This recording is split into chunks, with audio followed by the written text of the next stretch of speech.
ពេលនេះអូនឈឺចាប់ស្ទើរដាច់សង្ខារព្រោះតែស្មងនឹងមនុស្សប្រសាវា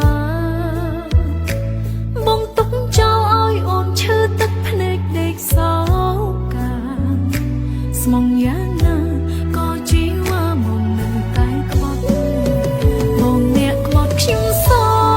មិនដេចមកចោលខ្ញុំសោមកខ្លាយជាសង្សារមិនដេចប្រឹងស្រវឹងតាមចាប់ខ្ញុំលែបើមិនដឹងទុំមុន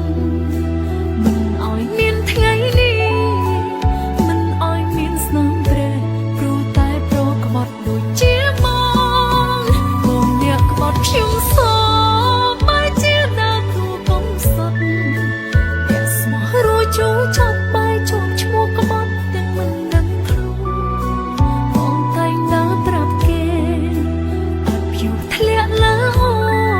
នកុំកំសងទៅស្នួនអូនអត់ធូបទុកជូន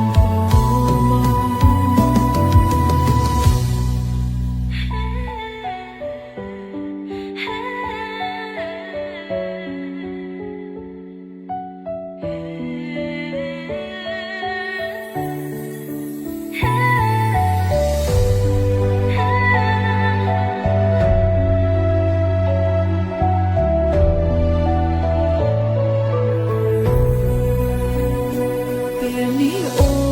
នឈឺចាប់ស្ទើរដាច់សង្ខារព្រោះតែស្មងនឹងមនុស្សប្រសាវា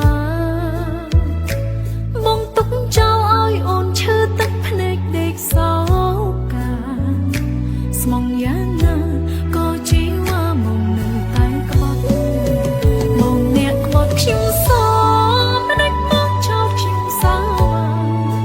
មកខ្លាយជាសង្សារមិនដេចប្រឹងស្រវឹងតាមចាប់ខ្ញុំលែបើមិនដឹងទុំមុនមិនឲ្យមានថ្ងៃនេះមិនឲ្យមានស្នាមព្រះព្រោះតែប្រក្បត់ដូចជាមកបងអ្នកក្បត់ខ្ញុំសបែរជាដើរតួកុំសុទ្ធតែស្មោះរួចចូលចាប់បែរចូលឈ្មោះក្បត់ទាំងមិនដឹងខ្លួនបងតែងដើរប្រាប់គេអត់យូរធ្លាក់លើអូន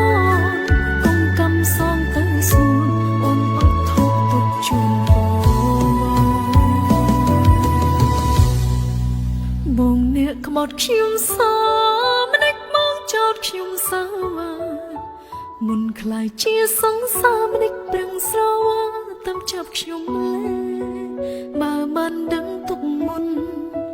មិនឲ្យមានថ្ងៃនេះមិនឲ្យមានស្នាមព្រះព្រោះតែប្រក្បត់ដូចជាមកអ្នកក្បត់ខ្ញុំស